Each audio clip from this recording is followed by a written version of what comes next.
Welcome back to my channel. My name is Renee. If you're new, today's video is the start of our therapy chats. I'm gonna post every single Friday and we're just gonna discuss like real things, like things that have been on my mind and like things that matter. I don't know, I want to have a discussion with you guys as if we're in a coffee shop just having a little chat. Today's video is sponsored by BetterHelp. So I've actually been doing therapy on my own with BetterHelp. They are amazing because it provides therapy at affordable prices. It's super convenient and it's so easily accessible. The difference between BetterHelp and traditional therapy is that it is a membership-based program. You don't pay per session, you pay on a monthly basis and at a fraction of the cost. You have control over your therapy. It makes finding a therapist really easy. They have a quick questionnaire that matches you to a therapist that matches your needs. And if you ever want to switch, it's super easy to switch. I actually switched my therapist in the beginning. They're all licensed, they're all professionals, and you can access them whenever you want. So it's on your own schedule. You can do calls, you can do texts. I prefer video chat. It's a really, really good option if you are looking for an easier way to get therapy without all the stuff that comes involved with therapy, right? So like finding a therapist is super hard. They totally fix that for you. Therapy is so expensive. They actually give you guys a 10% discount. Click on the link in my description box, betterhelp.com/Renee Amberg. It'll get you 10% off your first month. Plus it's membership basis at a fraction of the cost. And like I said, it's super accessible. Like you can just use it through your phone, you could do your computer, you could do your tablet. Like you don't need to go anywhere. It's super time convenient. So I will link them down below. I am a huge advocate in therapy. I think it's really beneficial. Even just talking to a third party that's not in your world will get you to understand your thought patterns a little better, and just speaking them out loud to somebody without fear of like judgment or life impact does amazing things. So I will link them down below. It has helped me tremendously. Yeah, all good things to say about them. Diving on into the video, we're going to talk about my recent experience with toxic people, difficult pregnancies, and social media's impact on them, as well as information overload on social media platforms. I think all of these are just topics that I want to discuss today. I think they're intriguing and interesting. I have a whole bunch of notes here that I want to touch on. So we're going to start first with toxic friends, and in particular breaking up with toxic people. I want to make this super clear that I think it's so important that you surround yourself with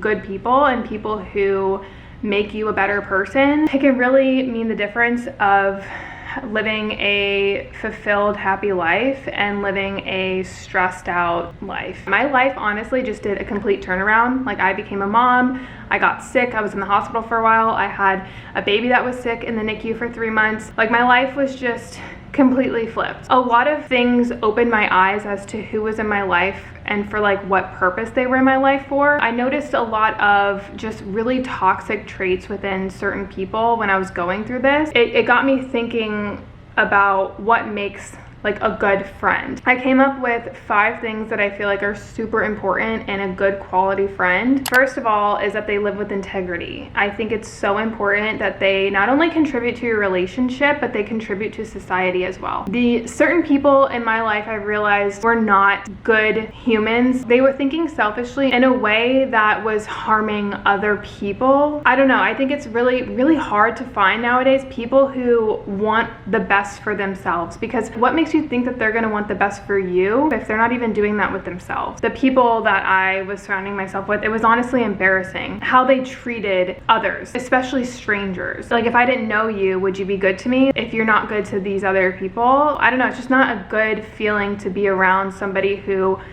looks at themselves as like the sole person in the universe and just totally dismisses everyone else around them as if their actions don't have consequences to other people's lives. Another thing is you can trust them. When I was hanging around said person, they would frequently tell me a lot of people's like dark, deep secrets and things that other people entrusted in them while they were in an emotional state. And they were not only telling me, but almost like making fun of them. And it made me feel like, if you're telling me all these things about these people, what are you doing with the information that I'm telling you? Are you going around and kind of talking behind my back? What people show you, odds are they're doing behind your back. Are they empathetic? When I was in the hospital, there was a certain person who would not take into consideration what I was going through. It's almost like their problems took priority. And to be quite honest, their problems were very minuscule compared to what I was going through, but they were almost like sucking me dry emotionally when I had nothing left to give. Like I was literally in the hospital on bed rest, just constant drama and constant need for something that I couldn't give without even acknowledging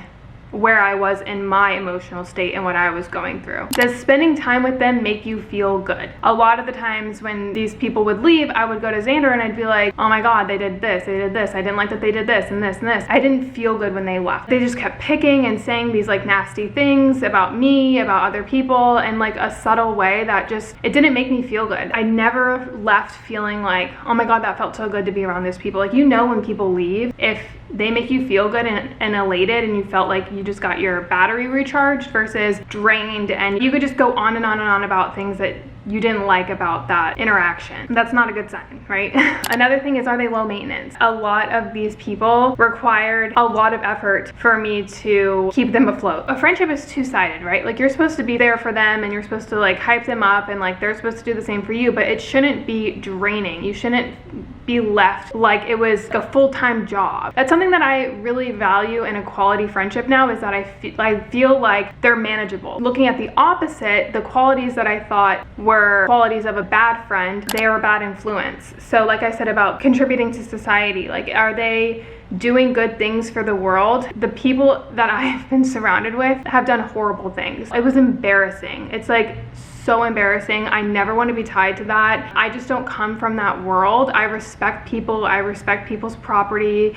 I am just not, like, I'm a good person. And so if you have a friend that is a bad influence on your behavior and society, like, don't give them the time of day. It's not worth it. Are they bullying you? I had people commenting on people in my life, my son and myself, just constant little jabs. It was like sassy in a way that was not kind at all. Like, I would never talk to this person the way that they talked to me. It was really sad. Like, I left feeling like they were trying to tear me down. That's a horrible feeling. Like, if you're competing with a friend, if you like, everyone has had those friendships where it's like a frenemy. Like, they secretly want you low because they're low, and that's not okay. And like I said, do you like who you are when you're around them? Are you doing responsible things? Are you living fulfilled to your values? I personally was not. Every time I would hang around these people, I would overdrink, or I would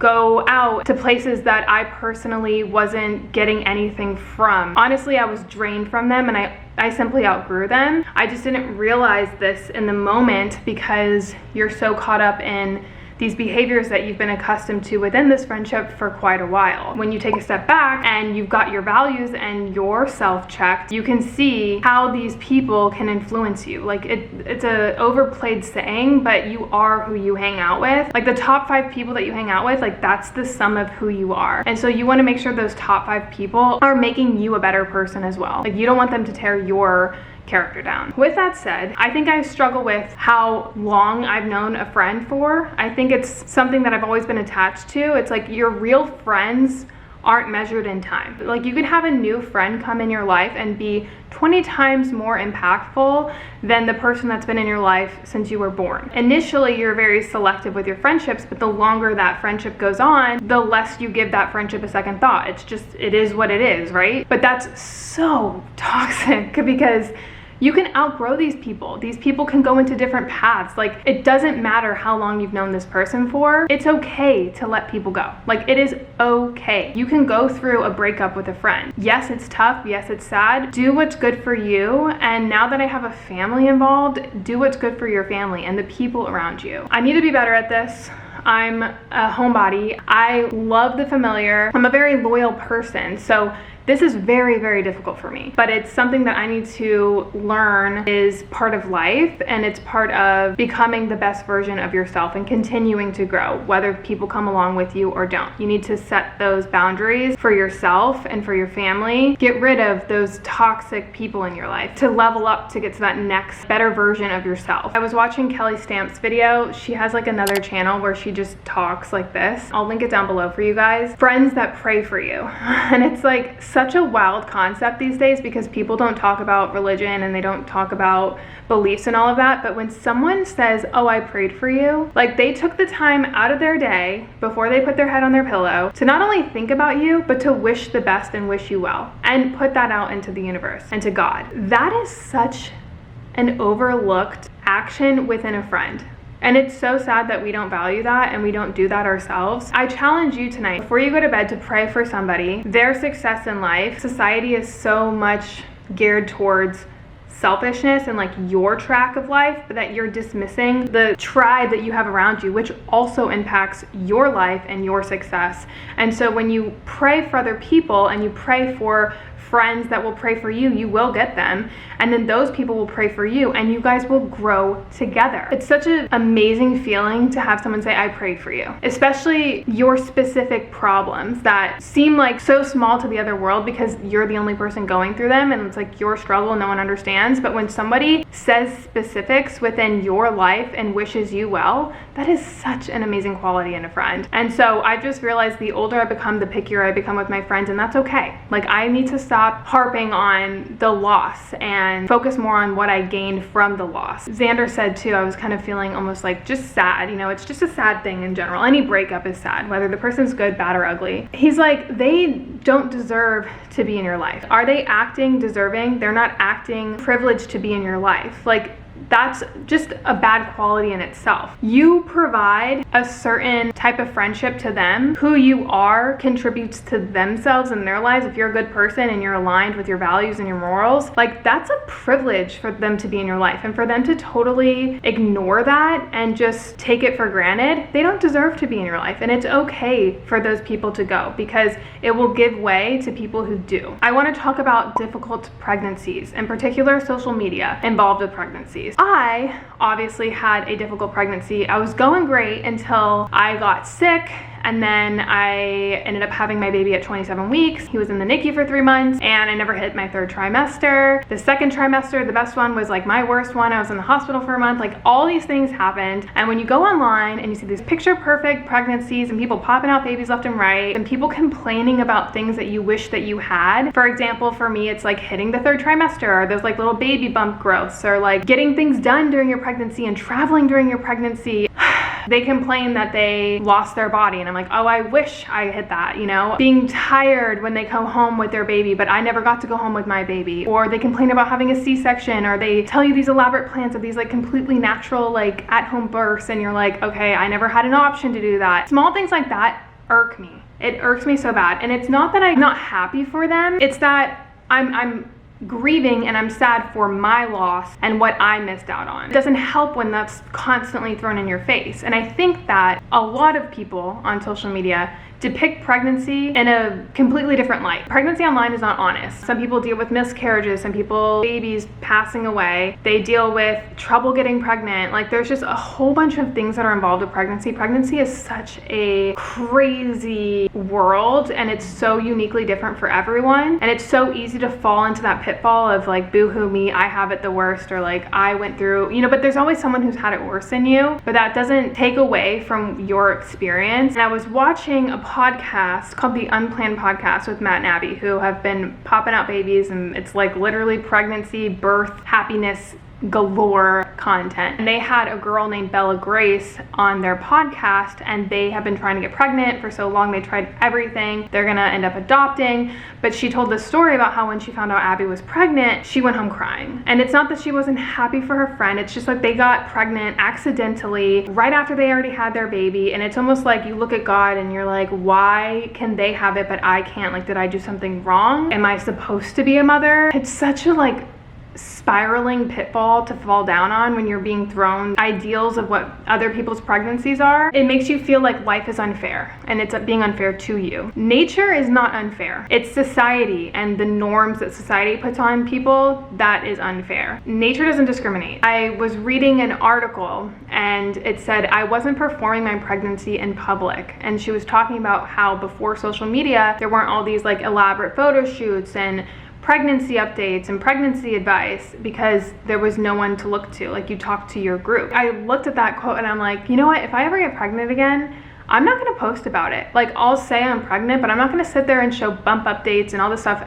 out of respect for women that are dealing with what I was just talking about. And it's not that I'm not gonna be happy for being pregnant. I'm gonna share that with the people in my life around me. I'm not gonna have to like exploit that to the world, especially with people online who do struggle with these things. I don't ever wanna make someone feel that way. I don't need to showboat my pregnancy because everyone is so uniquely different and you have no idea what people are going through. There's a lot of things that are hidden behind the scenes that women do not talk about, and it's just unfair. So those are just my thoughts on that. Speaking of social media, in particular, information overload. We are like bombarded with information, like bombarded. People don't talk about their opinions anymore because they're canceled. They talk about advice because they think that they are experts, but they're not experts. Half of the time it's unsolicited advice. You're just scrolling down and all of a sudden there's like ways to do these exercises, ways to raise your kids, and like ways not to. And there's an argument for both sides always. You should do this, you shouldn't do this. It's very black and white. You know, there's Instagram, there's TikTok, there's Facebook, there's Google searching, which you do on your own. Not good. There's just so much out there that, like I said, there's an argument for each side. The people that are giving this advice to are not medical experts and should not be giving this advice. They are not professionals in any sort of the way. I struggle now with even just taking any advice online because there's just so much do, don't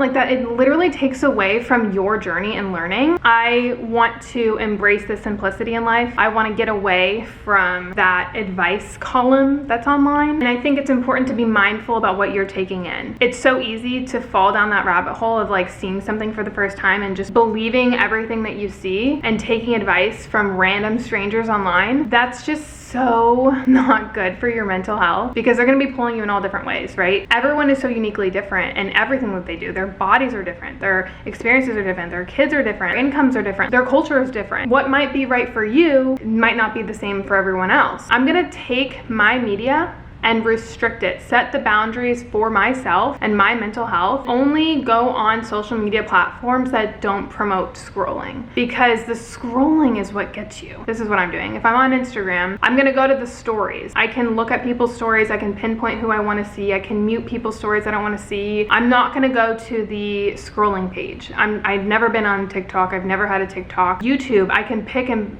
choose what I'm exactly clicking on. It's not a constant scroll through of just information that's being thrown your way. I'm just not gonna feed into the scrolling part of social media, and I'm gonna stick to those two. Like, I don't have Snapchat, I don't have Facebook, I don't have Twitter, just Instagram stories. And the only reason I'm really on that is to connect with you guys, but I do love watching people's stories, people that I genuinely love and look up to. And then YouTube, I really do love the longer form content, and I've always been like a lover of that. And I know what I'm looking at. I'm in control to what's being shown to me. I was on Reddit reading a lot about this and how it destroys our ability to be an independent thinker. And that's so true. You just take all this information as if it's factual, and it just totally dismisses a ton of different aspects. And then they also said, from boredom, solutions and ingenuity arise. And I think that is just doing things on your own, not constantly having this information in front of you. Sometimes it's okay to be bored. It's like necessary, and we're never bored anymore because we're just constantly